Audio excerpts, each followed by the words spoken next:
Well, this is something a little bit different that I'm not used to. We are going to be creating a new talk show called It's Time to Talk, where probably about once a week we get someone from the either NLC or just some other European League of Legends scene, maybe somebody who's not talked about as much. Then we want to give them a chance to shine, learn more about who they are, especially as things like NLC are getting bigger. I think it's a good chance to get to know a lot of these players. Today we have Mr. RustySniper. How are you doing, sir?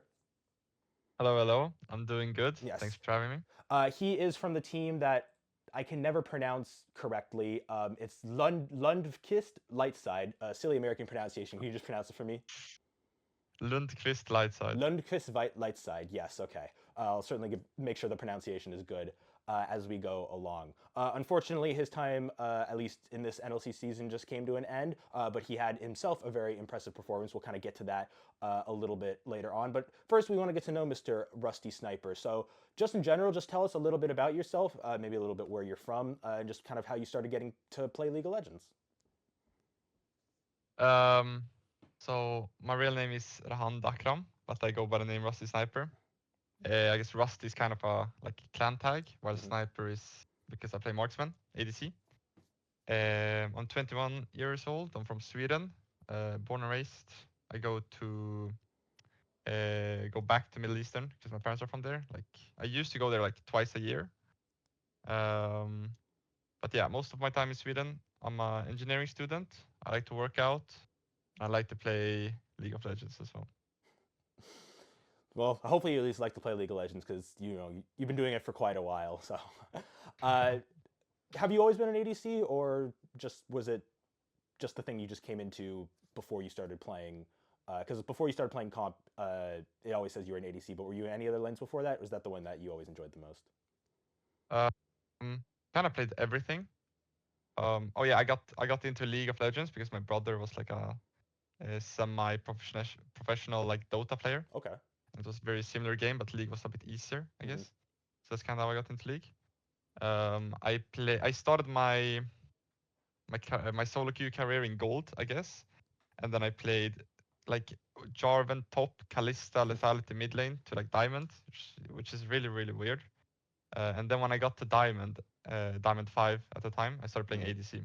Okay. And I got ins- inspired by like Rekkles and those type of Of big course. names at the time, to play more like hyper carry style champions like Sivir and stuff. So I thought that was really fun, and I thought it suited me. I liked that attention and those pop-up moments. So that's kind of what made me stick with ADC. What do you remember what age you started playing League of Legends? Because you're relatively young. Yeah, I'm not sure. I started really, really young, and I played like on and off. It was kind of between League and CS:GO for me. Okay. I was like, when I was like Diamond in League, I was Supreme in CS:GO. Okay. So, But I ended up, yeah, I ended up going to what do you call it, to on a vacation, and then I lost my CS:GO rank, and then I was like, I CBA climb again, and then I just started playing League. You're just like, A it's bit not more. worth it to go back. We'll stick with the other game. Yeah. So, at least from what Leaguepedia says, your kind of career in team started in like mid 2020, kind of after COVID had kind of, at least the main part of COVID had kind of subsided. Um, was it always like a desire that, like, you said you followed Rekkles? Did you want to go into a team, or was it like somebody saw you on solo queue, or you played with somebody, and they kind of brought you in? Was it kind of mix of both? So I didn't really think about playing competitive at all, neither in CS:GO or in League. But it's as you said, like someone saw me in solo queue. I was like diamond at the time, I remember. And I was like 14 years old. And they asked me to play like some tournament. I know because the like age requirement was like 15. Okay. But we somehow bypassed it. So I started when I was 14. Okay. Wow. Um, So this would have been like 2018 then? yeah, right. 2019 maybe? Yeah. Yeah, somewhere around that Okay. time. Not entirely sure. I don't know how long I've played League at all, but I've played almost since the beginning, I think. Um, and yeah, I played with with a random team. They found me from solo queue, I guess. And then I found another team from like the LOL forum, like the OGs know this. Of course, yeah. There used to be like like a league forum. And then after that, the support I played with, Buzzy, kinda wanted me to play with him. He saw the potential, I guess. So we kind of played together in a lot of different places. That's kind of how it all started. I was gonna ask you about him because he's somebody that you have a lot of kind of different, a couple different teams with. You know, you just played with him as a support a good while, so he's just kind of like the person that you just kind of started playing with. Did you feel like there was a really good connection with him as a support? Did you kind of like a certain way, or was it just the person who kind of asked you? And at the same time, what kind of a support was he like? He was very different from what I was. I was a very mechanical player Mm-hmm. that liked to play super aggressive, and he was more laid back and more calculative in his play. Okay. Um, so I feel like that difference brought us closer to each other, and we both saw each other's potential and how good we were, or the other person was. So I kind of feel like that was what made us stay together. And since like after one split together, of course I was like playing the best with him. Like if I was tryouting with another support, I would still feel more comfortable playing with Buzzy because we've had like experience together, um, and there wasn't anyone I thought was like as good as him in the level we were playing. I really like that answer too. That you talk about how different, like his differences and your differences, they kind of made you mesh together. I always find that really good in a bot lane. If you didn't know, I guess for anyone else didn't know, I'm a lower level Prime League coach right now, kind of working my way up. You know, I've been around enough ADCs and supports to know that the what you said, the support being a little bit more calculated and the ADC being a little bit more aggressive off the wall is kind of the style I see a lot. But that's what I love about that connection is like you two just have differences, but you know, yeah, that each other have like a ton of potential and are really good and respect each other, and then that makes you work really well together. Especially because sometimes ADCs, I don't know if you're exactly like this. I don't feel like it from what I've seen, but maybe in the past, a little bit too aggressive and maybe would try to greed for kills a little bit too much. A lot of ADCs do, and it's good to have a support that kind of can kind of bring you back and let you chill out a little bit sometimes. Yeah, I mean that's kind of how it usually is for lower play. Mm-hmm. But then a bit higher up, you kind of start listening to ADC more about what fights actually take. Because, well, I know the damage best, and I Right. know like which fights we will win, while the support is more focused on playing together with the team. Correct. So it's kind of our job to kind of find a middle ground where we're playing laning phase the way I want to, but I also enable him to open up the map, and we make sure we don't really flip too much and stuff like that. So there's a lot of things that go into it, I think. And I like how you emphasize you're like, I know the damage more, which you do. Yes, I'm sure you've also been told like the supports like maybe not go in the fight, and you're like, no, I can take the fight. I'm definitely used to hearing that dynamic. So let me ask you, just as you started playing competitive, because it's like you said, it's something not super desired, and especially in esports, we don't have the same level of like structure that younger sports have. You know, obviously in American sports I can talk to it, but like you know in football in Europe, you know you start playing very young age into you know like Barcelona's youth academy at like 10 or 11, and you work your way through that so much. So you're so used to the systems and the coaching and all that. Was there like a big difference when you first entered kind of more official tournaments, or was it still just kind of feeling like playing with friends? Um, I it just felt like playing with friends. Mhm. Um, I was quite young, and I'd never like jumped like steps in my career. Mhm. Like I never went from like a bottom league to like a real high league, so I didn't really feel that big difference. I was kind of doing, kind of felt the same in every league I played with. Um, I feel like the biggest difference was maybe when I joined LFL 2, Okay. but even then, it was only the top teams that my approach was different. Interesting. Yeah, we'll get to LFL soon as I kind of go along, but I want to start if you know just kind of with some of the early tournaments because like your UKEL 2020, I mean that's kind of your first big league you're in. I mean UKEL. It's a bit different than it was right now because it's kind of under the NLC umbrella, but it's still a relatively good league back then. And in your first ever time with something like this, you guys got second. I mean, that's a pretty good result, especially for a 16, 17-year-old at the time. Did that getting your first result, even if it was like barely not winning, did that still like motivate you at all to be like, oh wow, I can get second in something like this. Can I do even better? Can I get even more?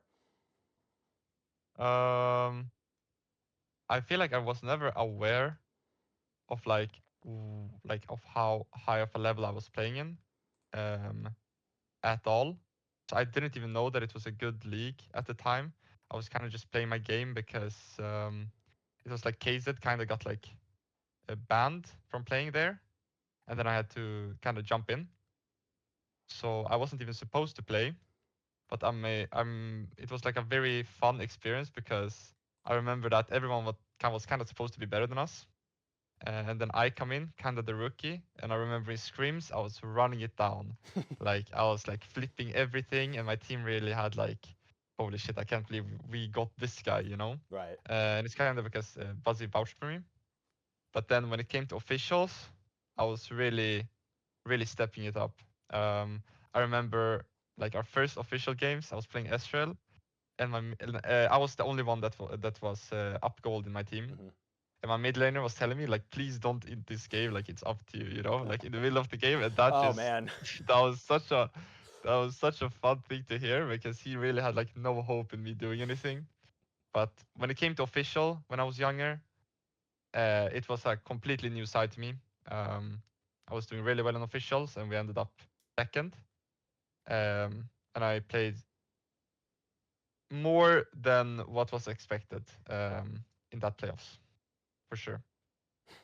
That even Better than expected. I don't think I've ever heard even in tough situations. I don't think I've ever heard one of my teams say, or just even a team with a guy say, it's up to you to carry. It's certainly been said before, but that's just I appreciate you being able to hold that pressure and take it, because a lot of people would hear that and like immediately panic. So it shows the kind of player you are, and just kind of how you deserve to be in the higher leagues now. So moving a little bit forward, I mean, we're still, in COVID times. I'm not sure how much if anything of this is in, if you ever get to playing an arena, because I'd love to talk to you about that. We'll maybe get there at some point. But these French tournaments, these open tour tournaments, there's like a bunch of them you play in a while in a span of a couple months. It starts out pretty well. I mean, you get second again in one of them, unfortunately losing. But then all of them just you kind of fall in some of the earlier rounds. What was that like? Was this just kind of the same thing from moving to UKEL to these French tournaments? Was there anything more notable about it? I remember that quite clearly. It was completely new to us because that was the first split where I actually had like a decent salary. Okay. And it was something. I don't remember exactly what happened, but they were in need of a new bot lane like really quickly. And me and Buzzy tryouted, and we completely stomped the tryouts. And I had another, what do you call it, offer. So I had to make up my I like forced them to make a decision after like one day. I mean, it's not my fault, right? That's just how league is sometimes. Right. Of course. Especially when they kind of got fucked over. Yeah. So now I don't want to get fucked over, right? So I have to give them a deadline. So yeah, they did a big risk signing me and Buzzy.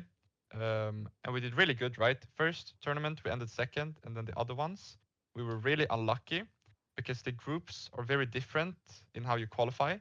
Like for example, I remember our scores. We were always in the hardest group, and our scores was always enough to qualify in any other group. But we didn't because we were unlucky in our group. Like we landed in our group, in that specific group, like 3 times in a row or something like that. For those who don't That was understand who don't understand yeah. the structure of these tournaments, it would be one team. It would be like 40 some plus teams, and then one team would get out a group of 6 or 7 teams after you play everybody once. So 1 out of 6 in the groups. And in tournaments like this where you get a bunch of random teams, if you get a little bit unlucky and get some teams with players that are actually a lot better than you'd expect, it can just be a bit unfortunate for you. Yeah. An example for that was that we lost one game, and that was enough to knock us out. While in other groups, you would need to lose at least 2 games to not make it. Regardless of that, we made playoffs, right? Like barely made playoffs. And as I mentioned before, I used to kind of travel back to my hometown, hometown twice a year. And in this case, my grandmother was sick, so I kind of had to take my leave. So they played the playoffs without me. I see. Otherwise, that would have been like a huge stepping stone in my career. If we ended up qualifying with me instead of KZ, Vespa, I mean. Yeah, sometimes unfortunately when you're, players that aren't tied down as much, family things, if they get in the way, unfortunately, if it's at the right time of your career, it can kind of halt things because, a lot of, becoming a pro in this industry is just right timing, is getting on the right team, getting asked at the right time. I actually did want to ask you something about family. Don't have to be too personal, obviously, but this is always just a curious thing. As I'm trying to make a profession out of this. Did your parents or your family have kind of reservations in the beginning when you were like, oh, I'm actually making some money from this, I think I want to try to do this more full time, or were they at least like a little bit more lenient because you're obviously an engineering student as well, and a lot of the times you see players who are being able to get to higher teams and they either like drop out on school or maybe do a little bit worse in school. We've seen a lot of players like that. How is that kind of relationship? I've never taken League first. Okay. I've never really had a chance to take League first either. Fair. My parents were really strict that this probably won't lead to anywhere. And I also didn't really believe that it would lead to anywhere. Like, for example, LEC or stuff like that. But the truth is that, like, if I really wanted to make LEC, then school wouldn't really stop me. I've still had opportunities to put in time to VOD review, to have like coaching sessions or spam or solo queue that I just haven't done because of, well, not really having that ambition, I would say. Like, sure, right now I'm like 1K challenger, but it's not like I've been trying to make friends in the league scene, trying to climb myself up higher, trying to get better tryouts. Like, that's the difficult part, right? Like, being good at the game, that's just talent. Right. But finding opportunities is like the grind, I would say. That's really well said, and you're absolutely correct.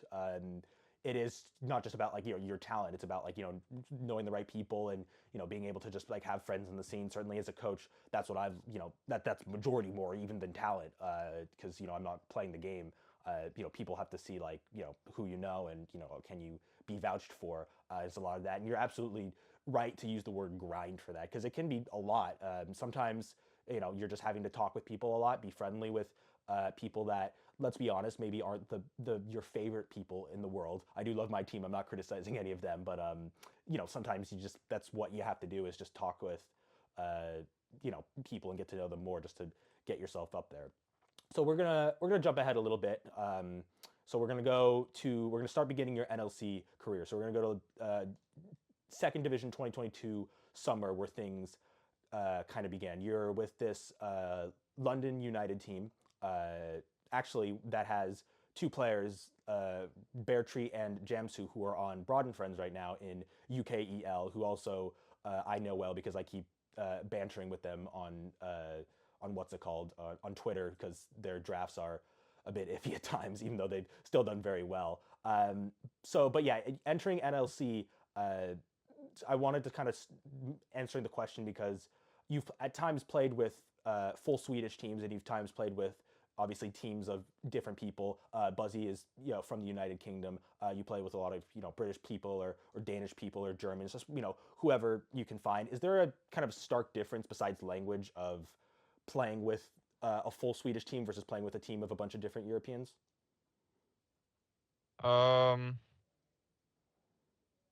I'm not entirely sure. I think the only full Swedish team I've been a part of is like where we've all been friends, Okay.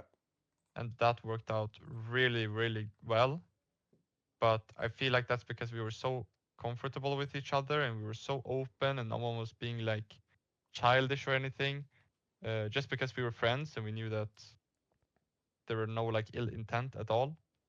And it wasn't complaining, it was criticism, and it was just a team with maybe not very mature people, but they were still like very mature when it came to feedback and stuff like that. And for example, you brought up the London United. Hmm. That was the worst team I've been a part of. I'm not even gonna lie. Like holy shit, that team was a disaster. And it was because we had like 3 15-year-olds or something Oh in the team. man. Like I think mid jungle top was like very very young, and it was just very chaotic. Nothing worked our way. There was a lot of finger pointing, and there was a lot of people that just didn't like each other, thought like It's enough for the me others dealing were with bad, one 16-year-old, let alone like three 15-year-olds. That's just seems chaotic to an extreme degree. Yeah, it was a very bad split, let's just Yeah. say. Well, people are young. Not everything's gonna work out. But obviously, it's gonna get better because now you moved to this Blade Edge team, and it's actually an interesting. You actually go down in a division. You go to the third division in Winter, but you move to a different team that kind of picks up. But first, because this new Blade Edge team, I want to talk about because it's the first time you're playing with a different support than Buzzy. You play with this Poopy guy, quite the name, of course. You play with him for a good while, but obviously, how was just the transition from one support to another? Because a lot of ADCs, have struggled with that. You get so in sync with the guy in your lane, and now it's someone different. Especially when it's been your entire, kind of amateur tournament career that you've played with one support. Yeah, I think my Leaguepedia is very misleading. A lot of them are. Um, I've been subbing in for a lot of different teams, Okay. so there's a lot of bad results there that shouldn't even be there, Okay. and there's also results there that or there's also results that should be there. For example, I think my first split when I was like 14 or something, I played in Prime 3, Okay. like the old Prime 3 which we would be like no or some I don't know, Prime 3 basically, Yeah, the and names we were different were back then. I know what you're talking about, but yeah, I get yeah, you. and we made playoffs, and then it was like a huge split for me. I remember, and that was not with Buzzy. Okay. That was with the support. I don't remember, but I remember I had Vision jungle, which was a really fun Nuno to P. And then other than that, I've played with like Brother Lewis, Mahonix, Chamnat as well, other than Buzzy. But yeah, like looking at my Leaguepedia, it kind of says like Buzzy everywhere. Hmm. Um, so yeah, but sure. Playing with Poopy was completely different because this was a team. This was a solo queue team. People from solo queue that were kind of friends with each other. Like my support was a Blitzcrank OTP, Okay. a challenger Blitzcrank OTP, and we were just dominating lane. Like Hmm. I was super aggressive, right, and he Right. was a challenger support that was also super aggressive, You and we got were to be kind with of Blitzcrank. dominating everything. You got to be Yeah, with the Blitzcrank of to be course. like that. Yeah.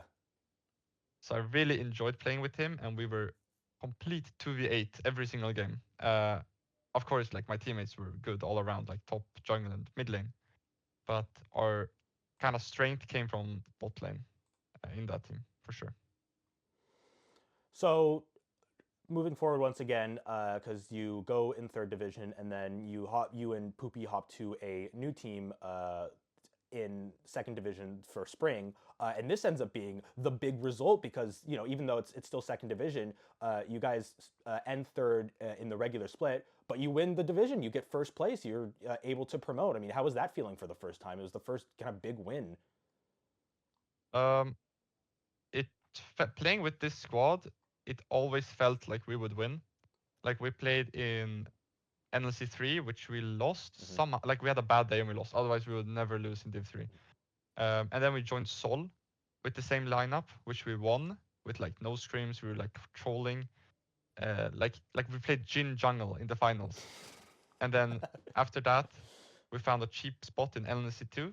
We joined that with Gary Snail, which invited us to join in Sol. So we took the entire squad, brought it to NLC2, and we kinda stomped everything.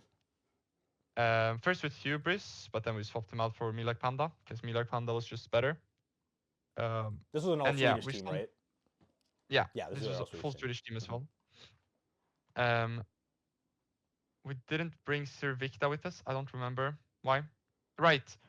We thought Painful and Me Like Panda were just a better fit. And Haska wasn't really interested in competitive at that level. So I feel like the team just made more sense. And then we just stomped through NLC2. We even if we ended third, we knew that we were like gonna win that split. I don't know if it was confidence or it was delusion, but we just felt it. Like playing the games, we were like, okay, like if we just play normally, we're gonna win. But what happened? We kind of got a reality check from like Venom Crest in the first round of playoffs in the winners bracket, and after that we scrimmed a lot in like 1 week or 2 weeks until we played Lightside, which were like ending first. And then we stomped them 3-0, and then we stopped screaming at all. Because we kind of got the ego back. And then in the finals, the games were really close with Lightside. We ended up winning 3-2 and made a like crazy big comeback at the end. Like we reverse swept them. We were down 0-2. But yeah, we stopped screaming from semifinals to finals because of ego or whatever. But we still managed to win. So that was a really fun experience. It was my first time winning something big, as you say. And it was with that squad I really enjoyed playing with as well. Couple things. First of all, that Jin jungle thing hasn't gotten out of my mind because this isn't like years ago. This is when the jungle was a lot harder. So just playing with that is just some really funny some ego stuff. But sometimes you do that. But also this tournament is, I think, a super big irony just for your career because the two teams that you beat, one of them once and then won twice, obviously. Winter bracket and then finals from the lower bracket, is you beat the two teams that you have most recently played on. You obviously didn't play on Venom Crest too long, but you beat Lightside, your current org, twice to win. I find that really funny. Yeah, actually, now that you mention it, I didn't even realize. Yeah, I mean, newer orgs back then before they hit to higher NLC. So then moving forward, now you're in the higher NLC in the summer split, but that's a bit of a different situation because you're like with a completely different team now, right? You mean Lightside or? Well, hold on, let me look at the thing. Not for Lightside, but for NLC Summer 2023. After you guys win your after Thunder wins, you go to Right. Yeah, Summer, and it's now with this unique esports club with it looks like different players. I don't know if Leaguepedia is wrong, but obviously it's a next step up. It's a bigger league. For sure. During that split, I went to what do you call it? Back home. To back to my home country again. That's why Azitor played a few games. Yep. But that team had a lot of problems because it was like I don't know if it was the only team without a budget. Not helpful, of course. But yeah, but I really wanted to play in NLC one, even with the other options I had. And I've kind of done this throughout my career. Is that I kind of just play wherever I want, and I don't really think too much about it. And that's kind of why I don't really have the best results either, because I just pick the struggling teams or kind of on paper the bad teams. Well, due to like low budget or like bad players or like those type of stuff. Now joining this team, I really wanted to create a team myself, kind of. Okay. Like I truly believe that if we joined there as the full Thunder squad, we would have done really good in UniQ. And that's kind of what I tried to do. Of course, Cast came in later on. I don't know exactly when, but we started winning a few games when Cast came in. That was from your second division Thunder winning team, your jungler. Yes, exactly. When we won NLC 2. And I feel like if we just made that shift earlier, we would have, like, there's one game difference between 8th place and 5th place. Wow. You know? Okay.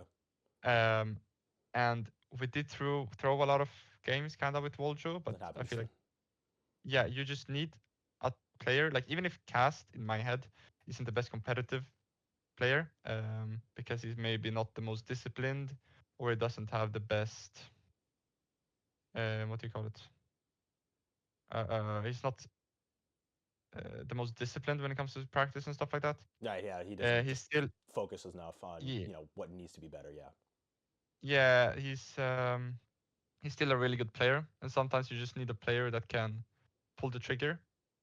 And it usually does work out in these type of games. Like, if you're just clicking better than the enemy, you will win. Like, but yeah, if I still to this day strongly believe that if I were allowed to make my own team, I would 100% be top 4. That's split. Okay.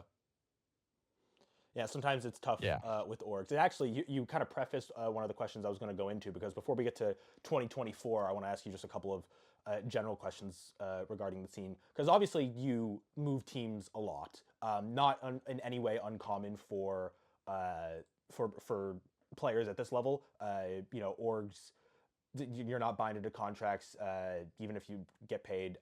You come and go. Sometimes the orgs fall under. Sometimes just things don't work out. Has that been tough though? Kind of having to, you're a very high player, so seems like there's always going to be like somebody who knows you're around and is going to vouch for you. But has that still been difficult, kind of having to move from like different just org over and over and over again? You kind of wish that you just stay in one place for a while.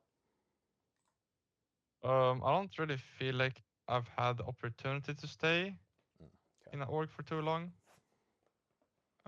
Like right now, I'm kind of thinking like the Prime League team, I could have stayed. And maybe it would have even been better if I stayed. Like, probably would have been better. But as I mentioned, then, like, at the start, up until like 2024 or something like that, I just kind of played wherever I felt like playing and with the people I felt like playing. But for example, with PCS, I really wanted to stay there. But of course, I didn't. Since I went away and got back home, I wasn't the same player I was when I left. And then they also promoted, which means that I now had to be much better than when I left. So I was just not good enough to stay in LFL 2, or I had not proven myself to be good enough. And then after that, in Thunder, that org didn't pay us the last bit of salary, right? Normal esports things, unfortunately. That's not something that's uncommon, yeah.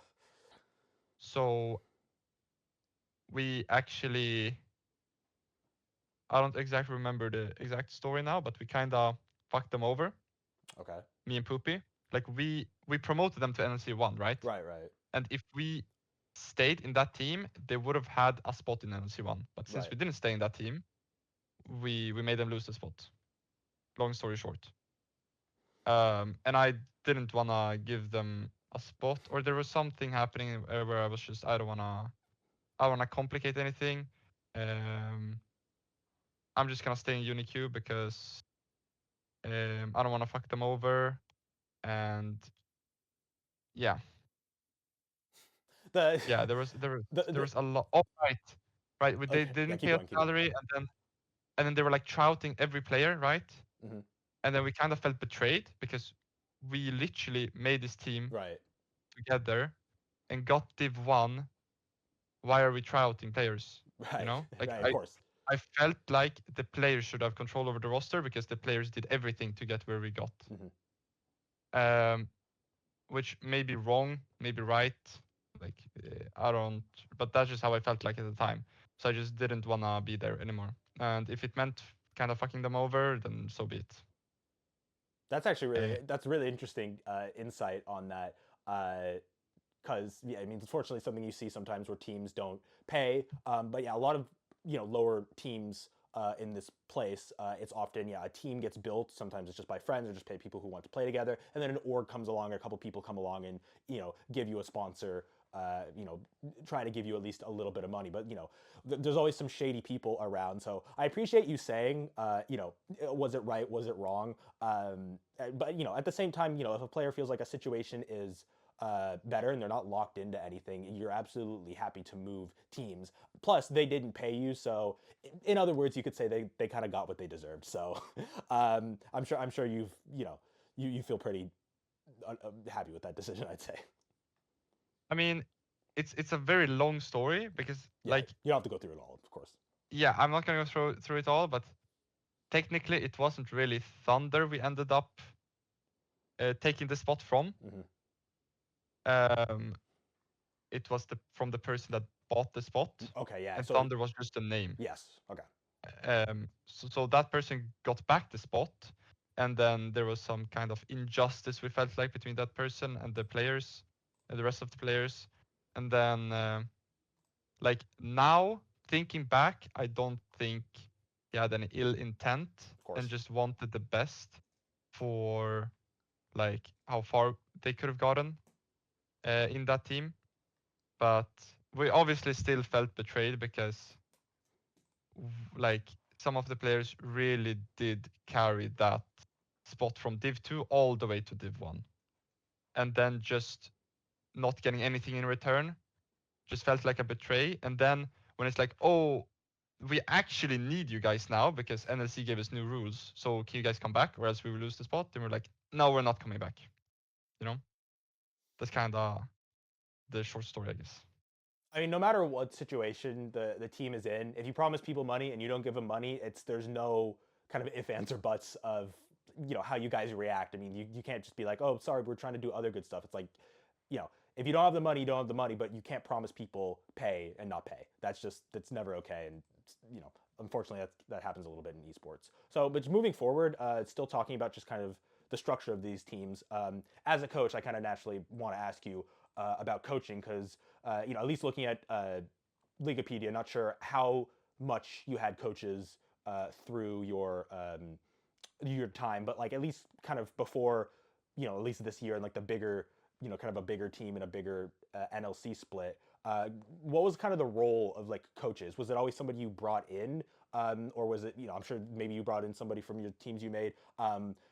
So how was it either working with somebody like that, or when the org would maybe give you a coach or like hire an outside coach and kind of have to learn kind of how everybody works? Just at least just give me a general idea of just how coaches have been in your career. I would say coaches in my career has not taught me anything worthwhile. And I believe that's because I've played in like the lower leagues and in the teams with the low budget. So they haven't been able to afford the good coaches. Right. Because you need a good coach that can teach you things. It's like a coach that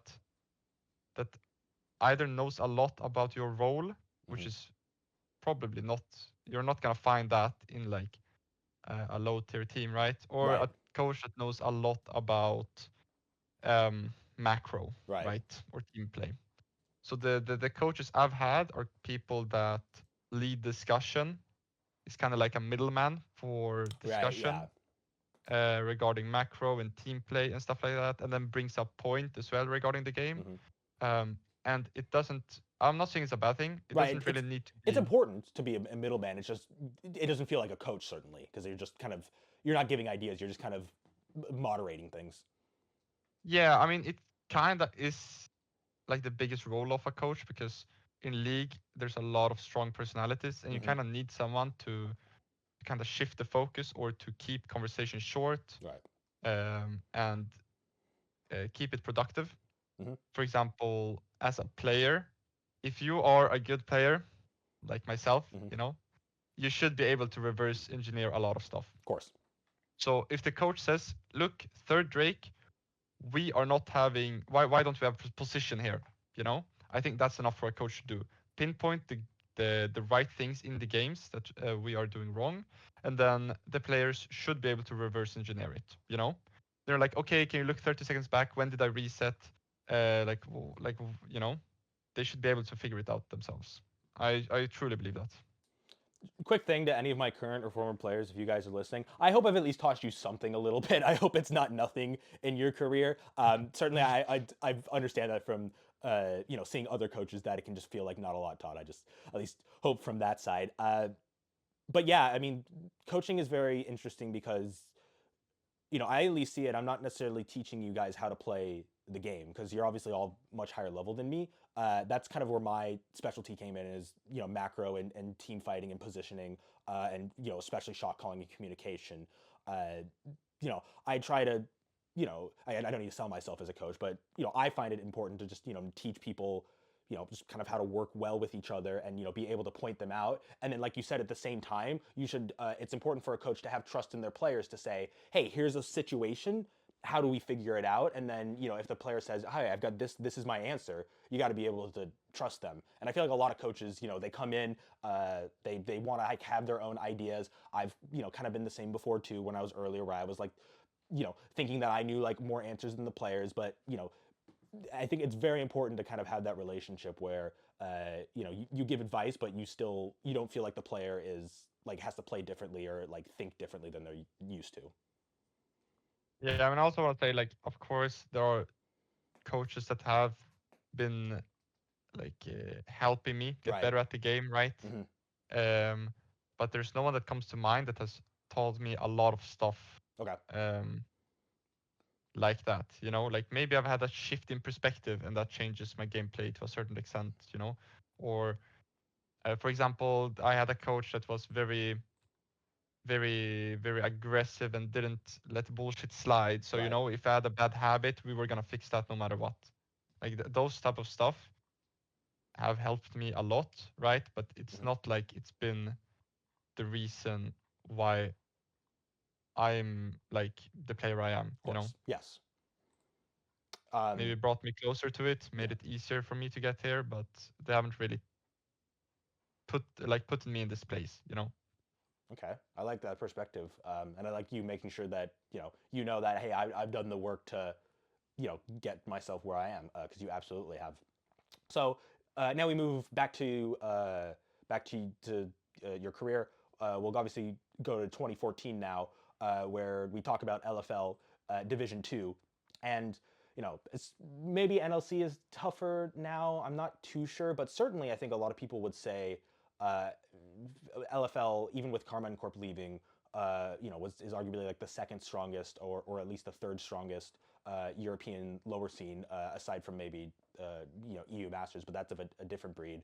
So you're obviously in the second division of LFL, but you also mentioned that was like one of the moments where you like thought that there was like a step up, or just like at least a little bit more difficulty. Can you at least just talk about how you kind of got to LFL? Well, throughout my career, since 2023, I've been a really good player, I would say. In every team I've played in, I was always the person to look out for. Okay. And then that's official games, right? Right. And Right. then if we look at scrims, I was double the player. I Okay. was stomping every single scrim, regardless of the support I had. And I was just a monster, in my opinion. Especially in LFL 2. I was playing really, really insane in scrims. Of course, I had bad games, but we're talking about me stomping scrims against like LVP1 teams, NLC teams. Like even when I played in LFL 2, I got to scrim NLC1 teams, right? Mm-hmm. And that kind of gave me a lot of confidence, and I kind of stomped in LFL Div 2 as well. Like if you look at my gold per minute, sorry, minute 15 stats, Right. they're completely crazy. Cool. Like maybe there's some gold GG stats you want to pull up to show, but I was really, really We'll playing put that right out of my here. mind. Editor, I'm the editor. Put the gold stats that he's talking about right here. Right. And of course, in the broadcast as well, my coaches were kind of telling me what they were talking about, and they were constantly telling me that the casters were really hyping me up. I was in discussion for top 3 ADC Okay. in that league. Damn. which is really insane because when you look at the names there, I remember Deadly was playing out of his mind. Yeah, that guy was good.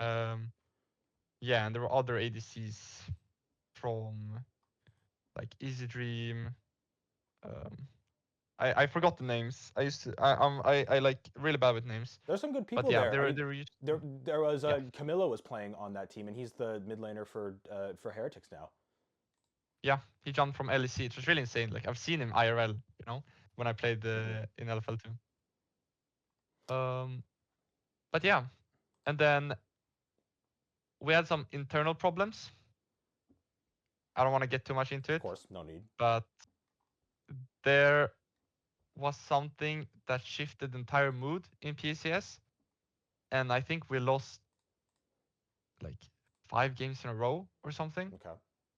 Because of that. Yeah, here I'm looking up right now. We lost 6 games in a row.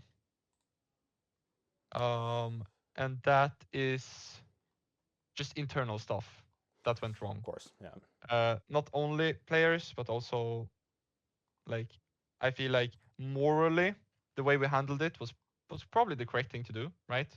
But sometimes when it comes to League of Legends and the short-term duration of contracts and how long you like spend time with each other, right. I would rather have things handled like unmorally and we end up winning than things being like theoretically the right thing to do and we end up losing, you know.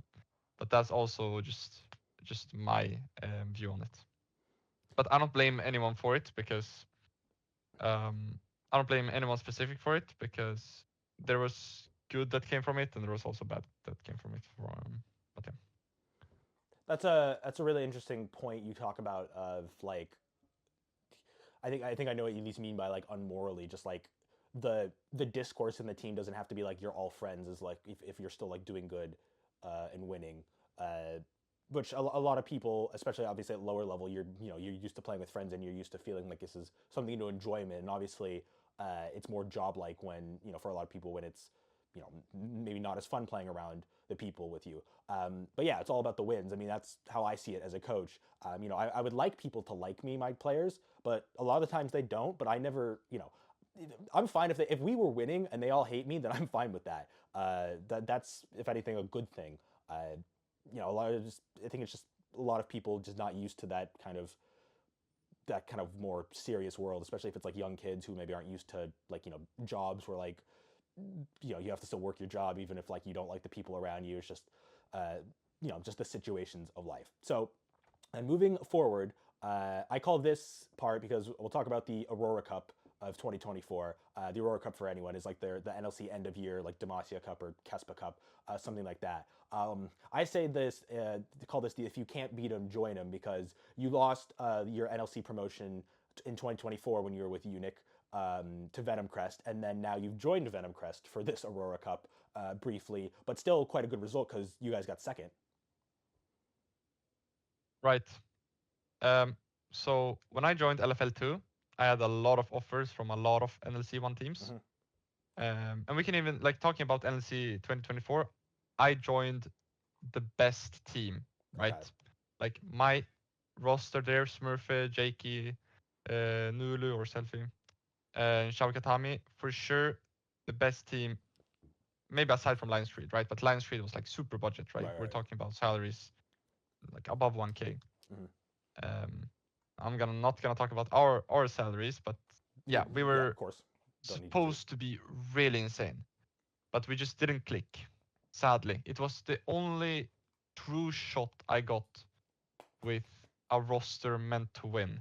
You know, like even in PCS, the goal was to not, what do you call it? Not relegate, not to Div 2. Yeah, relegate. Not relegate. The goal was to not relegate, and I've mentioned this before that I just joined the team. I do kind of whatever I want. I wanted to play in LFL, so I just joined LFL. I joined the bottom team, and we managed to get the playoffs. Like maybe 5th place doesn't really look so impressive, but at that time that was crazy. Like we were supposed to be the worst team, and we were supposed to be demoting to Div 3, but we didn't. But yeah, in that split, I also had talks. As I mentioned, I had talks with a lot of NLC teams, and Venom was showing a lot of interest. So with that in mind, I decided to go to Venom for Winter. Because I really liked their management, because I had tryouted a lot with them, and I had to, I was kind of friendly with their management and everything. So that's kind of what made me choose Venom, and as well, they were kind of building something that I wanted to be a part of, like a fun team. Like you look at the names, like Painful. I played with this guy. Your guy Painful's And back. yeah, my boy Painful is back, and Butchie, also a good friend. So it was like, okay, Winter, I can relax after a hard-fought split, Right. and I can just have some fun. And we ended second, as you said, which was pretty good. I mean, yeah, I mean, you're out of, the new team out of like 16, getting second certainly to be happy about. And obviously now we'll translate that into what's going on right now, which is, NLC 2025. I mean, this is probably the most, I don't know, I guess I just don't know viewer numbers, but it's the most I've ever heard NLC be talked about, because obviously Los Ratones was created, and that was, that had a team with a bunch of big people on it. So, you obviously talk about Rekkles, and we'll talk about that in a second. But yeah, so now you're obviously on your team Lightside now. First, can you just kind of talk about how you kind of got to Lightside, and then we'll talk a little bit more about just your time, at least the first with the groups in NLC, because I mean the first team you play is Los Ratones, and I don't think Cadril was playing that game. I think Rekkles was playing that game, but at least that's the guy you idolize, and now you're playing against him, so that's got to feel like like unreal. So the moment I heard the rumors, I knew that they were gonna join NLC. It just made the most sense for them. Right. And then that kind of made me tunnel vision on joining NLC. Like you really want to play against them. Yeah, and as I mentioned, like if I want to play somewhere, I'll just go play there. Of course. That's kind of how I am as a player. And I ended up joining Lightside because of Highbridge. He played in the same team as Painful. Yeah, he played in the same team as Painful, so I got close to him through Painful. And Highbridge was like, I really want you to join this project, and we're gonna make history, or some cringe shit he probably said. Now on paper again, if you look at the names, you're like, how is this team ever gonna do something? Like this team it looks pretty dust, honestly. Against some of the other teams here, yeah, you can definitely say that. Yeah.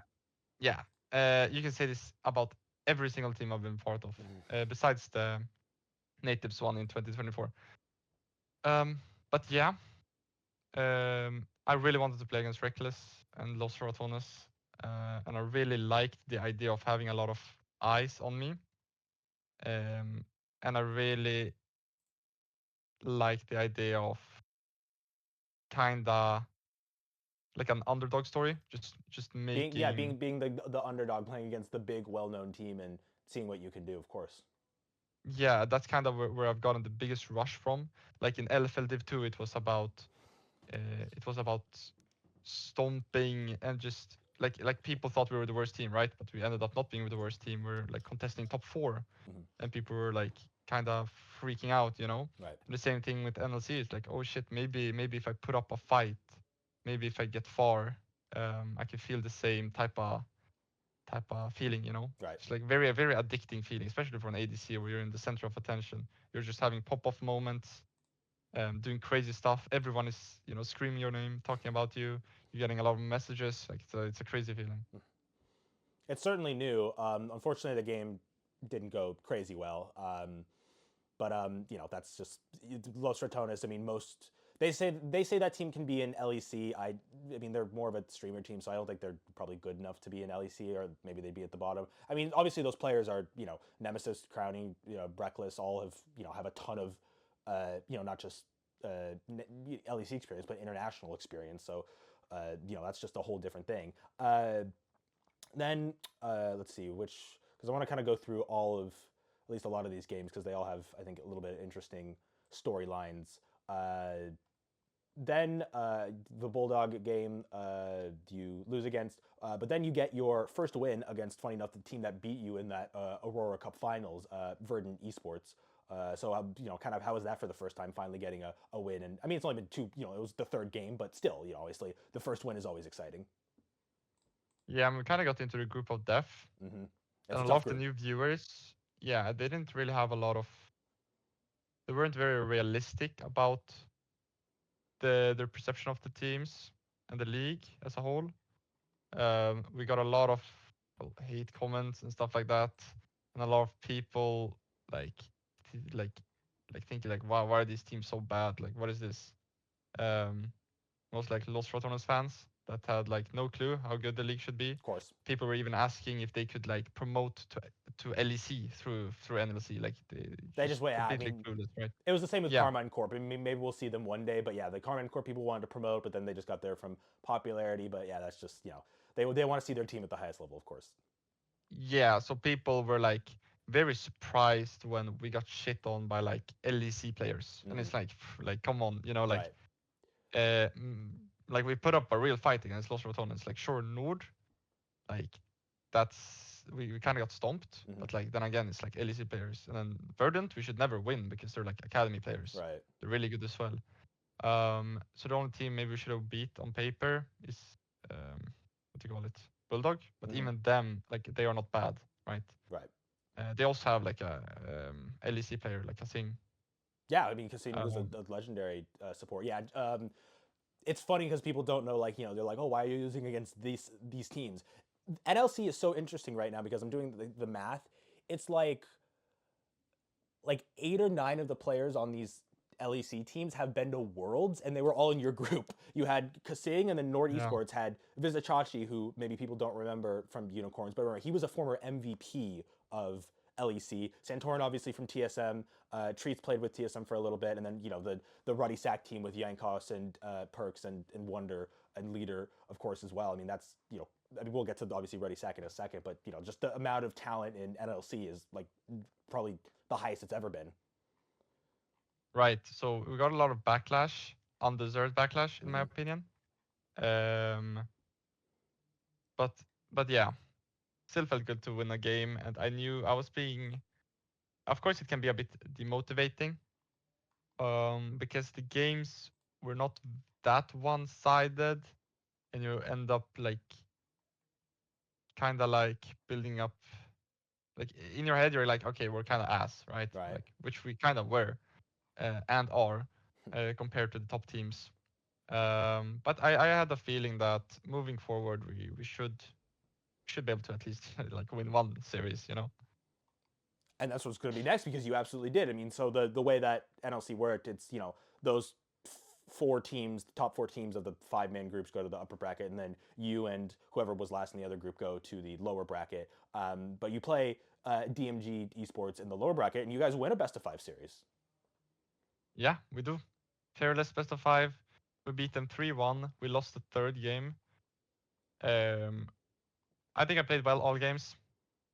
Of course, I had like my pop-off moment the last game where we kind of got Giga out-drafted, but then like I kept clashing in on Zeri, like psychopath plays.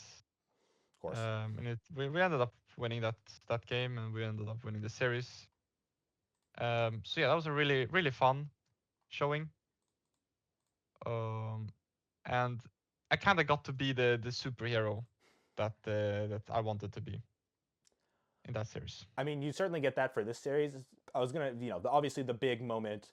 I think the moment actually where people now know your name. I think the moment you would have been waiting for is obviously we go to the Ruddy Sack series. The bot lane you're against isn't necessarily the most, strongest. There's an American guy, Hamza and Huslin, who are a bit younger players. But you've got, Wonder, who might be the best top in the history of LEC, and then Yankos, who probably is the best jungler in the history of Europe. And Leader, obviously, has had his time in LEC, but is obviously still very, very high talent.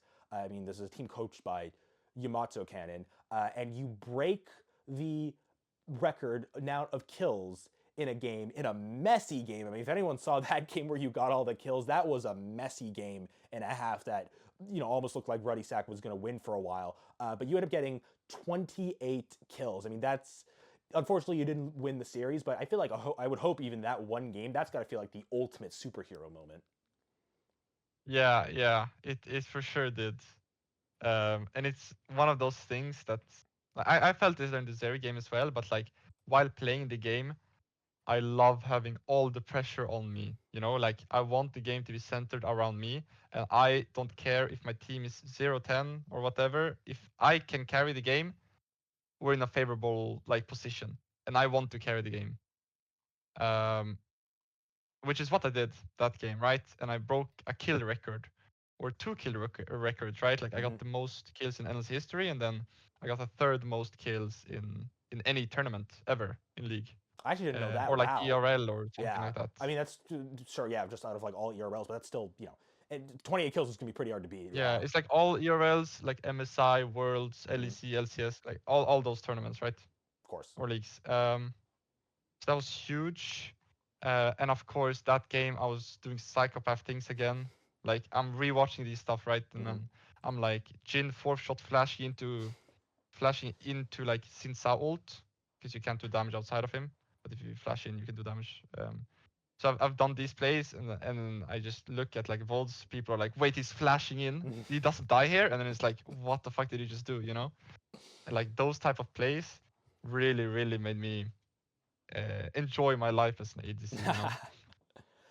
That's what I always say about my ADCs is I don't want them, when I coach them, I don't want them to be like controlled. I want them to think that they can run through a brick wall. It's the same with a main goal scorers in football. They you're obsessing about, like, you want the kills, you want to put that in the back of the net. It's the same thing. I love the ADCs like that, who are just like, give me all the gold, let me take over this entirety of the game, and you absolutely were in the moment of taking over the entire game. Unfortunately, it didn't work out. I mean, you're still against a very good team. I mean, I still think winning a best of 5 is a super great achievement. I think Bulldog and Ruddy Sack are actually playing right now, so we'll see how they turn out. But to kind of, as we close kind of close this out, I do want to kind of ask you. You already mentioned about not sure if LEC is next, and maybe your parents are strict, but to me, I've followed this game for 10 years. I've been coaching for a couple years, and I can kind of tell when players have the kind of better, how do you say it? Like more intangibles in terms of being a pro player. And to me, it seems like you have everything that any LEC team would want. You're you feel like you can take over a game. You say, give me everything, play around me. You're always, you've been very supportive of your teammates. I don't think you'd like go against them. I mean, I'd have to see, of course, but you don't, to me, seem like somebody like that. And you want to be.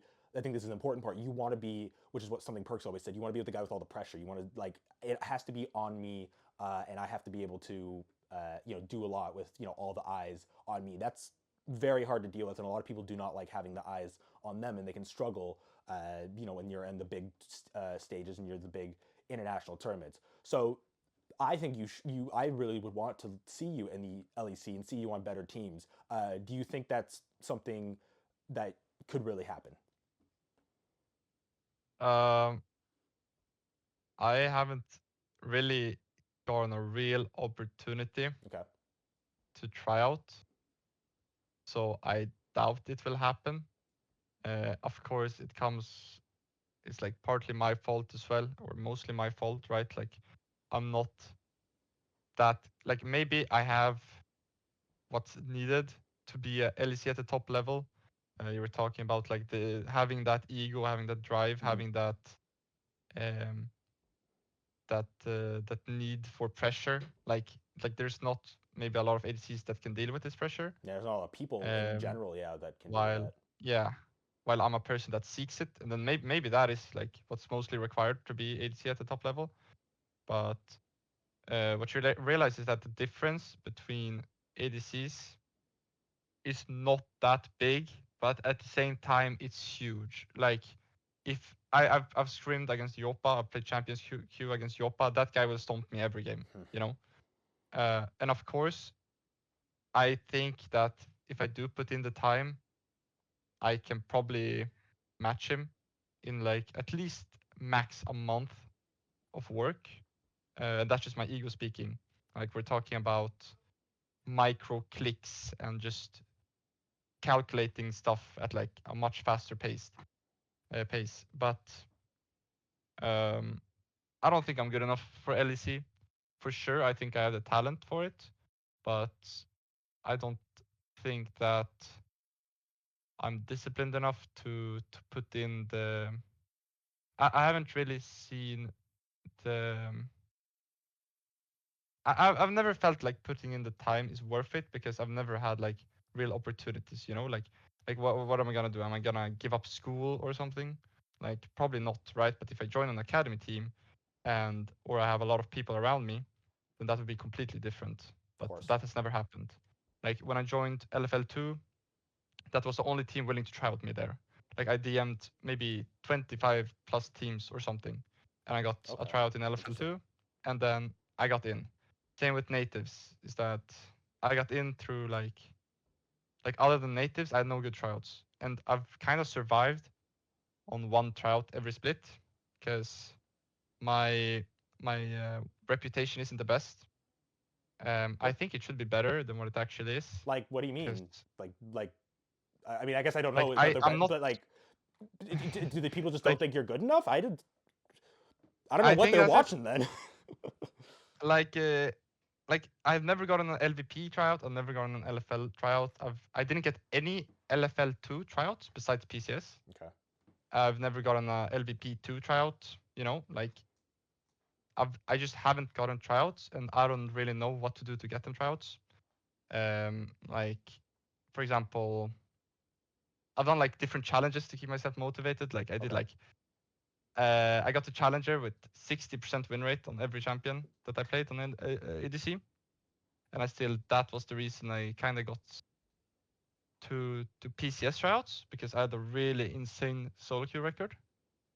But other than that, I haven't really proven myself either in the leagues. Like sure, I have a pop-off game or something like that, but I haven't really won anything. And if you look at my Leaguepedia and stuff like that, you'll just looked at I just don't look like a winning player, and I can't blame them for that. Unfortunately, it is Like, a lot of seconds, yeah, and that does, that's not first. Yeah, like if I was a manager and I looked at RustySniper, I would be like, this guy, it doesn't look like he brings much to a team, because he just doesn't win, you know.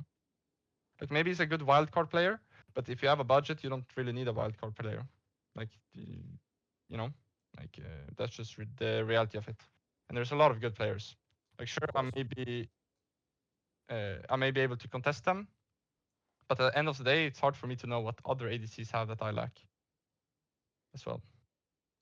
You made a couple of really good points, so I appreciate the self-reflection, understanding that, hey, maybe I don't have I don't want to put in all the time to, grind to get to that level. And then you also say an interesting point, which is you're not in an academy, that you're not around people who are, pushing you, or friends you can also try to get better with. That's a huge part in people trying to, be the best, is like it's really, sometimes hard to do it when you don't have people around you, supporting you or trying to do the same thing. You give yourself challenges, like, getting the challenger, but, that can only really go so far. I do think sometimes it's a bit silly, because you talk about how managers look at teams. I feel like they shouldn't just look at if somebody's a winning player, because they got to look at the right setups and how well you do in the games. I think you're somebody who is enough where I think people could give you a try. We'll see. Hopefully your reputation will get better now. I think people aren't going to forget 28 kills. I don't think that'll be forgotten anytime soon. So I think your star will certainly rise, and I think we'll see you in. I hope to at least see you in some other higher leagues. So I think that's all I've got right now. So I appreciate you. This was a great conversation. I really enjoyed this. Gave some interesting insight on the lower team situation as well. Thank you, RustySniper, for coming here. Hopefully we will see you in NLC next spring. Yeah, we'll never know. Maybe I go Los Ratones. Who knows? Oh, who knows? Yes, maybe Crownie wasn't good enough, and you'll be there soon. All right. Thanks for watching, guys. See you soon. Yeah, thank you, guys.